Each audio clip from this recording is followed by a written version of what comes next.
This is Ted at Valley of the Dolly. With the tax incentives ending for EVs in the US, a lot of people predict that the EV market is going to take a hard hit over the next couple months. But a lot of manufacturers are looking at offering incentives to offset those tax rebates, which have gone away. So even if you had thought about putting it off, now still may be a time to buy an EV in the US, especially if you're a buyer who's 50 and over. So let's look at 6 options for buyers 50 and over that might be great for you if you're living in the US. And we're also going to look at 3 if you are an expat living in Europe as well. If you're enjoying the content, please hit the like and subscribe button. And I really appreciate that because it really helps the algorithm find my videos if you're looking for them. Now quickly, before we go over these 9 vehicles that we're going to talk about, just real quickly, if you're in the US market for these vehicles, the owners tend to be located in suburban or semi-rural areas, which means you generally have a private garage or driveway where you can store these vehicles. Your lifestyle is really more of a retired professional or a skilled worker, right? And you're using these EVs for local trips, maybe to go see family and friends, and occasionally for some longer road trips, which is why longer range has always been an important feature in the US market. And a lot of times buyers over 50 are really motivated by the lower running costs, which means it's cheaper to run an electric vehicle versus a gas vehicle. They really like the comfort, the quiet driving, the tech features that are available on the vehicle, the rebates that come with purchasing an electronic vehicle, and they may even be fitting rooftop solar to their house, and that may mean that charging this electric vehicle may be really inexpensive. But some of the barriers that people 50 and over really have with electronic vehicles really centers on range anxiety. So they are concerned that they may purchase this vehicle, especially if it's your only vehicle, and that it may not have the range to get you where you want to go, or there may not be chargers in the area that you're headed to. And they may also be somewhat concerned about the learning curve for the tech that's available on these vehicles. Commonly in the US market, you're going to find these mid-size SUVs like the Hyundai Ioniq 5, the Tesla Model Y, or the Ford Mustang Mach-E. These tend to be probably the most popular common models you're finding there. And they have really good range. They offer advanced driver assist features. But I'm going to give you a couple other options. And my first one is for the US market, and this is likely to be the 3rd most popular vehicle of 2025 for EVs. This is the Chevrolet Equinox EV. And first, let's just go right to the bottom line. This vehicle starts at $33,500 compared to an Ioniq 5, which starts at almost $10,000 more. It has over 320 miles of range. It has really simple, easy to use physical buttons on the car. It has a very large touchscreen as well. It doesn't have Apple CarPlay, but it does offer you to use apps like Spotify. So you can utilize the Spotify app with your phone to play music or listen to podcasts. And you get Google Maps built into the base model. It also comes with a lot of standard features like automatic emergency braking, pedestrian braking, lane keeper assist, and you can get Super Cruise hands-free driving that's available as well. It also gets a 5-star crash, which is something that you want. You want a safe vehicle that offers you easy to use controls inside of the vehicle, has a good range, and is available at a wide dealer network inside of the United States, especially in rural or suburban areas, because Chevrolet dealerships are all over. So it offers a lot of what you're looking for at a lower cost. Also, if you look at the average monthly lease payment, it's considerably lower for a Chevrolet Equinox compared to something like a Hyundai Ioniq 5 or a Ford Mustang Mach-E. The second one, let's move over to the luxury SUV category. And this is, again, since we're talking about a lot of empty nesters who don't really need seating for 7, you generally find that seating for 5 is probably enough or more than enough. We're going to select the Cadillac Lyriq. Cadillac is the largest, most successful provider of EVs in the luxury market category right now. And the Lyriq is probably right size for most empty nesters. There's also the Cadillac Lyriq just below it, which has taken a fair amount of sales away from the Lyriq. But between these two, you'll probably find something that really fits your needs. It really has a really luxurious and comfortable interior, and it offers a lot of refinement. You get a really smooth ride with active noise cancellation, massaging and ventilated seats. You get a panoramic sunroof. Ambient lighting is available, which creates a really serene drive. You get a lot of top-tier safety and assistance features on the car as well. And that includes semi-autonomous Super Cruise is also available on this vehicle as well if you want hands-free driving. And you also get physical controls as well, which means it's easy to use this vehicle for somebody who's 50 and over. You've got physical controls that you don't have to take your eyes off the road to operate simple things like ventilation and the stereo. It also has a great warranty, which includes 5-year coverage and a service package as well. But you'll want to check with the manufacturer and the dealer to see what's currently available. And it's also built in the US, which means that you don't have to really worry about the effects of tariffs as well. The Optiq, on the other hand, is built in Mexico, so there might be some effects to the tariffs if you decide to select that vehicle. But the Optiq is the only Cadillac that is not built in the US. It is built in Mexico. But all the rest of the Cadillacs, either gas or electric, are built in the US. Now, if you're looking for something in the non-luxury category and you want something large, why not look at the Kia EV9? This is a large electric SUV. We're talking about a vehicle with a long-range version, which will get you over 300 miles, so about equivalent to what you would find in the Cadillac Lyriq. And it offers a 99 or basically 100 kilowatt battery pack. And at $60,000, it's not really cheap because it's almost as much as the new Jeep Wagoneer EV that's coming to market very soon. So you're talking about a vehicle that is large, has a lot of room, it has a flat floor, it has some physical controls. If you're over 50 again, it's a really great feature to have. It offers you 2 large screens. If you're driving the vehicle, it allows the second row passenger seats to turn 180 degrees, which is great as well. So there's a lot of flexibility. But it is a big and expensive vehicle for something that is not inside the premium sector of the market. The next one is a Ram Charger. And this vehicle is unique in this sector because this is not a completely electric vehicle. And by that, I mean this vehicle utilizes a battery that will go up to 145 miles, but it also uses a gas engine in the vehicle as a generator, which allows you to go up to almost 700 miles of range before you need to stop and refuel. So if you have range anxiety and you're somebody who's out on the road, if you're looking at towing a trailer or you're going on long trips and you need that kind of range, this offers you a great option. It's something that can get you through those areas of the country that don't have a lot of chargers because you can use the gas engine as a range extender. But day-to-day driving, 145 miles of range is probably sufficient for most of your day-to-day needs, even if you're using the truck for work. So it eliminates that real range anxiety. It also offers a lot of comfort and safety tech as well. A massive touchscreen in the vehicle as well, a power tailgate, and automated parking. All of these things kind of enhance the use of this vehicle. It's really a versatile and powerful vehicle. So you have up to 14,000 pounds of payload and you have horsepower to support this. So it's perfect for that retiree who's looking at towing a camper or a boat and really values that kind of utility and capability. So if you were thinking about something like a Ford F-150 Lightning or a Chevy Silverado EV, but you wanted something with longer range, and this might be the vehicle that you would be looking for. Now we've talked about a mid-size EV, we've talked about a mid-size luxury EV, we've talked about a large non-premium EV like the Kia EV9, we've talked about a large pickup.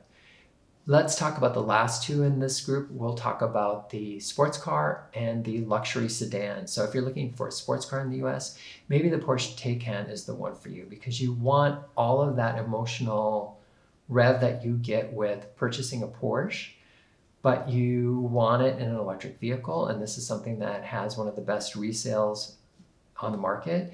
It also, so from the bottom line for you, it may make sense. It also has all of those emotional qualities that you get with purchasing a Porsche. So if you're over 50 and you've managed to acquire a lifestyle that would support the purchase of this vehicle, this may be the one for you. It has all of those great Porsche elements to it, strong resale value. It has excellent supportive seats. It has great ergonomics. So when you're sitting in the vehicle, easy to use controls.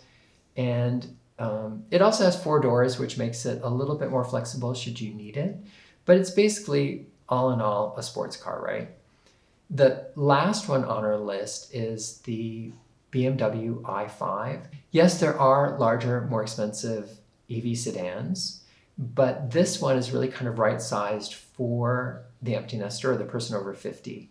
And again, this is a car that has really focused on exceptional comfort, and it has a really great accessible interior. It has easy to use controls, really supportive and adjustable seats. It has excellent legroom and thigh support. It has really a high quality feel to it and an intuitive layout to the controls. All the things that are really important for somebody who quickly wants to adapt to the inside of the car and get used to using it. It also has pretty good range at 300 miles, which if you think about a high performance vehicle, that you're not necessarily driving slowly, it's pretty good at 300 miles. It can recharge the car if you've got fast charging from 10 up to 80% in just as little as 30 minutes. So if you're out on the road and you need to stop for lunch, you have a high capacity charger, DC charger available there, you can recharge a lot of that battery in just as little as 30 minutes. Okay. So now let's look at just a couple offerings inside the EU for those expats over 50 who are living in Europe who are looking for a vehicle. And I know a lot of people start out living in Europe thinking, well, I don't really need a car. What do I need a car for? But then they discover that they want to explore a lot more of the countryside around them. And to do that, they need an EV or a gas-powered vehicle to get out there and explore and enjoy the countryside. So these are a couple options for you to look at if you're looking at purchasing a car in the EU. There are a lot more choices, especially for smaller vehicles in the EU, but these are 3 I think that really kind of stand out to me. The first one is the Renault 4 E-Tech, and this is really based on the heritage vehicle of the original 4, which went into production in 1961 and did not go out of production until 1994. And this one pays homage to that original vehicle, but it is electric. And it has a really low loading seal of just 60 centimeters, which is significantly lower than the competition, which means loading things in is very easy. Getting in and out of this vehicle, because it's almost like a semi-SUV, is also easy. It is very compact, which means that it's easy to park. It has a really kind of upscale, spacious, versatile interior with nice materials. That was something that I really liked about the vehicle as well. The fact that it's also smaller, so it's very easy to get around in also. It can take up to 420 liters in that cargo space, which expands over to 1,400 with the seats folded down. So it's perfect for grabbing groceries, luggage, any of those kind of things that you need to put in that cargo area. It has a bit of a raised ground clearance, so if you're going, not really off-roading, but if you're going to the beach or areas in the park that need some clearance, you have that. It has about 250 miles of range, which isn't as far as some vehicles that we mentioned in the US market, which are also available in the EU market, like the BMW or the EV9. But it's a great alternative, and this has just come to market. You also have the sister vehicle, which is the Renault. And this is really a compact, clever, and easy to use and love vehicle. This one is paying homage to the original Renault 5. In the US, if you're old enough, you might remember this as the Renault Le Car. And it's been reborn as the 5 E-Tech in Europe. And this one has really taken the market by storm, and it's sold really well since its release a few months ago. It is a really smart use of safety and driver assistance features, but you also get adaptive cruise control, lane keeping, hands-free parking, active emergency braking, safe exit alerts, all these kind of things which are great for such a small vehicle. It really has intuitive controls and information if you use the OpenR Link system featuring 2 lovely 10-inch screens with Google built in. So you have a really smart vehicle here, even though it's quite small, and it comes with adaptive cruise control, lane keep assist, hands-free parking, active emergency braking, a lot of features that you want and need in a modern vehicle, especially when it comes time to request insurance on it. It also has what I thought was really interesting. It also has a safe driving coaching tools. And these are functions that give you feedback on driving habits, helping encouraging safer, more confident driving. I thought that was kind of fun, but it also could be kind of a harasser if you're not following the rules as they suggest. It has really practical packaging and a really great nostalgic charm to it. So it offers 326 liters of boot space and even a quirky little baguette holder in the front of the car. Has a really, it has a decent range of 360 kilometers of real world range. That is probably a little bit less than the 250 miles you get with the Renault 4. The third one on this list is the Skoda Elroq. So why the Skoda? Well, the Skoda features a really spacious, comfort-focused interior. It really has an airy, roomy kind of cabin. It has big, wide doors that open wide, allowing easy entrance and exit. It has 470 liters of boot space, and that can expand to almost 1,600 liters. So it gives you a lot of room for packing stuff if you're taking a road trip, and it also offers a lot of space just for daily errands and for runs to Leroy Merlin to pick up different kinds of home improvement items. You have a 13-inch central touchscreen, but it also has a physical button strip with the essential functions on it. So again, a lot of the vehicles here that I mentioned all come with some kind of physical buttons for controlling things like your air conditioning and your ventilation systems and radio, etc., so that you don't have to take your eyes off the road when you're operating the vehicle. And the rest of the controls are very straightforward, and it doesn't take much to adapt yourself to the vehicle. And it can come with things like travel assist, which includes predictive adaptive cruise control, lane keep assist, traffic jam assist, emergency assist, and traffic sign recognition. It has a really smooth, cushioned ride for a vehicle that is not fitting into the luxury category. This is very much outside the luxury category. Visibility is really excellent with a deep windscreen and larger windows on the sides. It's a great value proposition because we're talking about a vehicle that starts at 35,000 euros and offers really excellent content for that price point as well. It was even a finalist for the Electric Car of the Year Awards. This is a vehicle, unlike the other two that I mentioned in the European market, where you're talking about heritage vehicles like the Renault 4 or the Renault 5, the Elroq is really a modern take on the mid-sized SUV in Europe, giving you a long range, a lot of comfort, easy to drive, physical buttons, all the things that make utilizing a vehicle like this simple. There are over 40 different Chinese brands that are currently in the European market. But, as Alex Partners have predicted, they expect only 15 of the 129 new energy vehicle brands that are currently on sale in China to be around by 2030. And also, the CEO of the Chinese brand XPeng had predicted that only as few as 5 of the Chinese electronic vehicle manufacturers would survive what he's referring to as the elimination cycle. So, and he also said that no Chinese manufacturer is necessarily free from consideration for being one of these vehicle manufacturers that might go under.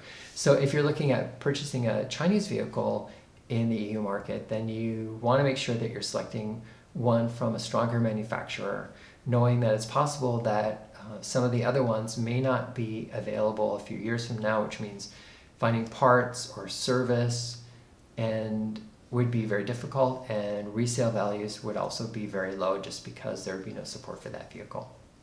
So I'm really interested to hear if you have other vehicles in the EU that you would recommend, and what those vehicles would be. This is Ted at Valley of the Dolly. I look forward to talking with you again soon. Thank you. Bye now.